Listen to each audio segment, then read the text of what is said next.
Plato's allegory of the cave is one of philosophy's oldest stories and one of its best. In the story, there are people who have lived their whole lives chained in a cave, and they're forced to look at the wall. Now, behind them is a fire, and in front of the fire are various shapes, people, animals, trees.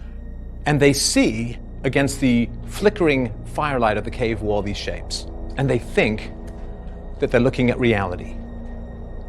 But one day, one of the men breaks his chains, and he turns his head for the first time in his life, and he looks, and he sees the shapes, and he sees the fire itself. And it's startling, and he thinks, that is real. Now I have seen what is real. Before, I only saw the flickering shadows. Now I see what is real. But then, he sees on the far side of the fire a passageway leading up.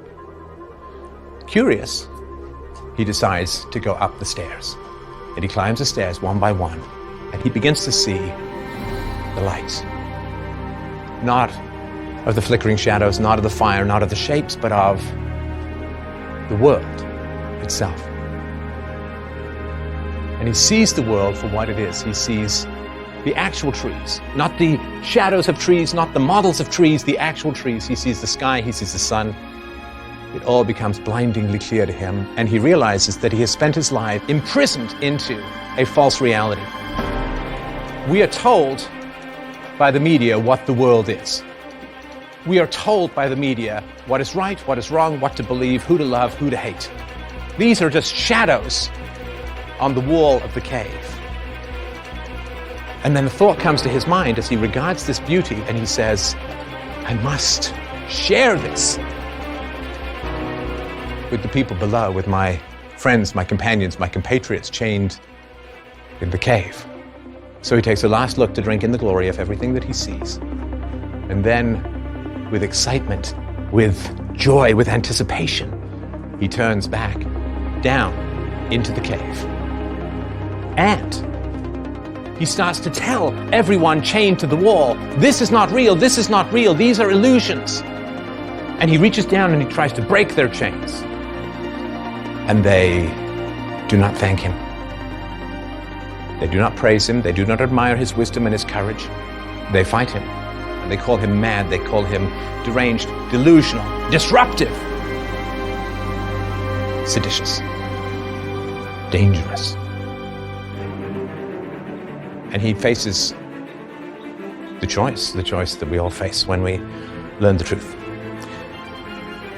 Do we stay where we are hated, down in the dungeons, among the enslaved, mentally? Do we stay among those fixated on their screens who will not tear their eyes away from a manufactured reality to look at the world itself?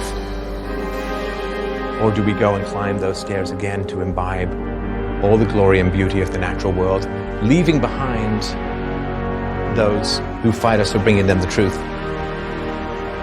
I say stand and fight. What is the glory of the world if we must drink it in solitude? What is the beauty of the planet if we must view it alone? We have an obligation, if we have seen the truth, to wrestle the lies from the minds of those stuck in the cave. The cave is the manufactured reality of those who would control us by controlling what we think. But fundamentally, you can't control what someone thinks, because once they think, they are beyond your control.